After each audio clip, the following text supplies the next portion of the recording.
Hey everyone, welcome back. So I'll keep it short because normally some of my videos tend to go pretty, they kind of seem to drag a little bit longer than they need to. So I'll keep this one short. And in this video, we're talking about speeding up the system. And in my honest view, there is many other ways, but in my honest view, one of the hardest ways to speed up any system, any application, is getting into the code base, then realizing that a lot of the stuff that should have been done in the memory is being done in through database calls. Not only that, the database calls are repetitive. A prime example of this is making database calls inside a loop. So let's say you have a for each loop that goes over 50,000 records. For each loop itself going over 50,000 records is not a big deal. You can literally write a for each loop right now in any language you wish to, and let it run 50,000 times, a million times. You will see that it barely has any effect on your application.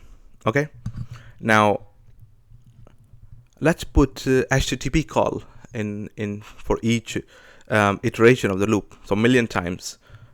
Try making a million HTTP requests. Something is going to happen. Okay.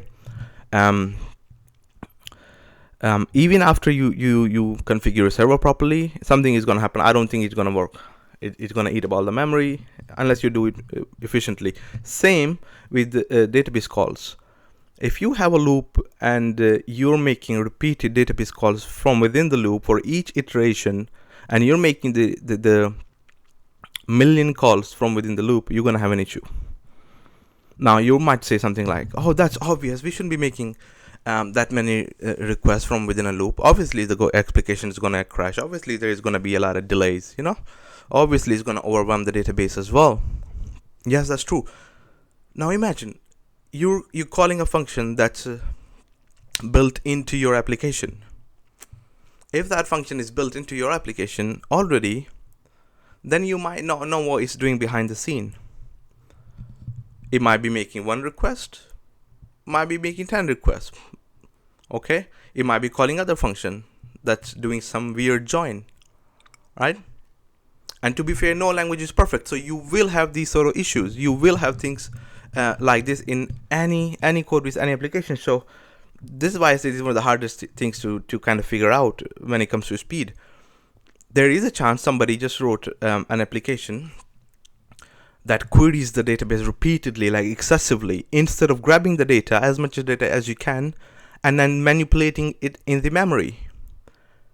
In this case, it would be much faster because you're doing it in a memory that you have the data. Maybe you want to get the data in chunks anyway, but you doing it in a memory. In doing it in memory is always faster versus making a database call. Okay, so this is where the complexity comes in. So to fix this issue now, instead of making repeated database calls, you have to get as much data as possible in the first call. Okay, do whatever you need to do with that data, and then grab more data. Okay, but in blocks, in batches, and then do the work that you need on that data. Maybe you need to manipulate that. Maybe you need to put it somewhere else. Maybe you need to make some other call. I don't know, but doing it in memory is going to speed up the call. Now the question is, you have to take those database calls and kind of rework that part of the application. This is where the complexity comes in, because reworking might mean working on just reworking the whole thing, that whole process. You might have to change a lot of stuff in that process because you don't know how the data is being used. Obviously, if it's in a small application, it might be fine, but big applications, you might need to just completely change a lot of things. It's about mentality, like I said in the beginning of the video. You kind of have to have this thinking in mind when you're building application, and that's the whole purpose of the video. If you go in an application that's been built in a way where it's making repeated database call, and you need to debug that application, you'll kind of need to get the data and then do the stuff in the memory instead of database if it's making repeated database calls. So that's where it gets really complicated, and you need to change a lot of stuff. So when you're building an application, try to get the data, as much data as you can, right from the start, as much data as you can store in the memory. Because remember, storing a lot of data in the memory can also cause issue. But it will still be better than making repeated database calls. So get the data, do the manipulation you need in the memory, okay, and just keep it to that. If you need to insert the data again into the database or something, you need to change it, do it in the end, okay. Try to do it in blocks, in batches, and it will speed up your application. But if the application has been built in this way, you are going to have to spend a lot of time refactoring, which is why you have to kind of start. If you're starting on the wrong track, then you will end up in the wrong place. It might work with less data it might work with 20,000 records, but when the data goes up, APIs and everything just automatically starts to slow down, and then everyone's like, what's going on? Why is it's slowing down? Nobody's made changes to the system.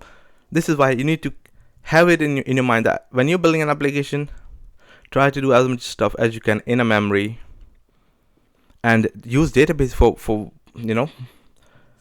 what it's built for. Get the data, put the data together, join the data, and all that stuff. But don't try to make, the key here is that making repeated calls to the database inside a loop, and then kind of using built-in functions which make more and more and more calls, and then you suddenly realize, oh, I can't be using this function. Okay, so keep those things in mind. And yeah, I mean, not really a lot of advice I'm trying to give here. It's just kind of my observation working with a system that kind of slowed down over time, and I hope it's helpful.